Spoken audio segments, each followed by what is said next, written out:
What is going on, everybody? I'm back with a new NEX gun, and this time it is the TAR-21. Features for the gun include a true bolt-action bullpup firing mechanism. It feeds off of these 5-round removable box magazines, which are pre-loadable. The gun also has the super smooth barrel. It incorporates all of these cool features while using no broken pieces. Here is the front grip and barrel. Obviously, as you can see, it has the super smooth barrel, which is lovely. I was able to get the front grip to look really close to the TAR. You've got your barrel sticking out, and then you've got this little slant here that the TAR has. And I'm very glad that I was able to replicate that with a blue flexi. But the grip is very comfortable. I love how it turned out. You've got the handle here, and the handle guard, I guess is what this is called. I'm not sure, actually. But I'm very happy with how this entire area looks. You've got the true trigger, and just like the EBR and the Glock, it stays in this position no matter if the ram is forward or cocked back. You know the drill by now. This is pretty much becoming a standard with my triggers. As you can see up top, the Mars scope is going to carry over from my previous generation of TAR, only this time it uses no broken pieces. Here's another shot of me holding the gun. It's such a nice gun to hold. Here's aiming down the Mars sight. Just uses the Y connector. I absolutely love holding this gun. Here are my new 5.56 M4 styled magazines. As you can see, they look pretty awesome. They feature no external pusher, a roof on the top, and hold 5 bullets. They're pretty strong, sturdy, and they feed very well in this TAR-21. Here is the other side of the gun and also the other side of the magazines. As you can see, they have an external lever which mounts a rubber band to pull up on the bullets. The lever is connected directly into the main shell of the magazine, which is obviously connected to the pusher. So they load and feed extremely well. I like the mags a lot. But the other side of the gun features the priming bolt, which is located right here. It is much more streamlined and just kind of overall a much more slim design than the EBRs. And this gun does have a pin guide, as you can see. It actually has 2. It has good pin distance. It shoots extremely hard for a bullpup, in my opinion. It has the wheel right here, which is going to help keep the rubber bands off the body. And this is where I have my rubber band stretched to. This will change depending on what rubber bands you choose to use. But other than the stock, everything remains the same on this side. Your handle, foregrip, and of course the Mars scope. The gun has exceptional pin distance. As you can see right here, all you do, you just pull it back, and then you just push it forward, like that. And there's your pin. It goes from here all the way to the end of the rod, which is sitting on the back of this double connector. And this gun is cool because it also has an external bolt, or an open bolt actually. And it works extremely well despite not having that added support that the EBR has with its bolt. All right, loading the TAR is going to be very easy. All you do is take your bolt, pull it back, obviously, take your magazine and just insert it into the gun. This gun has no magazine release. It actually just uses the white rods on the top of the magazine, and they will just clip into the gun, eliminating the need for a magazine release. But once you insert a magazine, you can just push a bolt forward and it will take a bullet out of the chamber, or excuse me, I keep messing this up, out of the magazine and put it into the chamber. And then once you do that, you can just pull the trigger and shoot. Oh dear. It's kind of awkward to shoot, I guess to prime it back, but it works so well. I can't change it. I just can't. And then obviously when you're done shooting, just remove your magazine.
All right, I hope you guys are enjoying the tutorial so far. The next step is going to be your ramrod. This is what under the electrical tape and epoxy looks like on the ramrod. As you can see, that's just a female ball socket, tan clip, and then 3 gray connectors on a black rod. And obviously, like I just said, I like to use the JB Weld plastic weld. It's the quick setting epoxy, the same stuff that I showed you in the EBR video. Mix some of this up, and you're gonna wanna put it all up underneath here, underneath these connectors, including this guy out front, all around the female ball and socket joint where it connects to the rod. It won't actually take that much, but you should make sure to let it sit for a day to let it fully dry. And then you can just take tape and wrap it around the tan clip and female ball socket joint. And then afterwards, you can move on to the next step.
This is what you should have so far. Here's the stock, midsection, handle, trigger, foregrip. Your pin should be able to slide really nice along with your trigger. Trigger should be nice and loose. So make sure that everything is nice and smooth before moving on to the next step. Trigger mechanism here should be working really nice like that. And yeah, so the final step is just going to be the support bracing, of course, and also your bolt right there. But not too much left. Hang in there, you're almost there.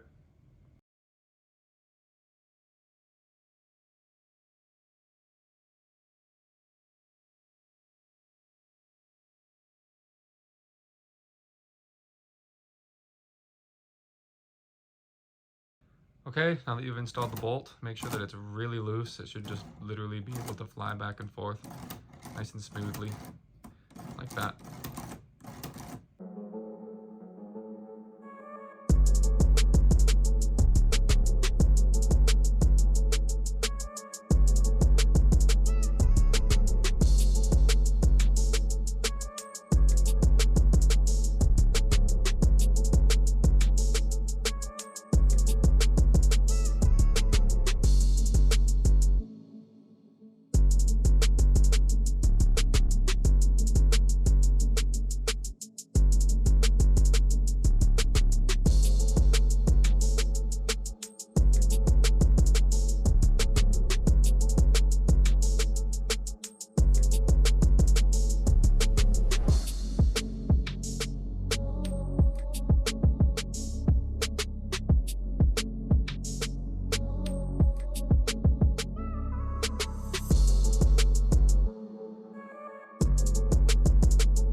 All right, and with that final rubber band on there, you are now completed with your TAR-21 gun.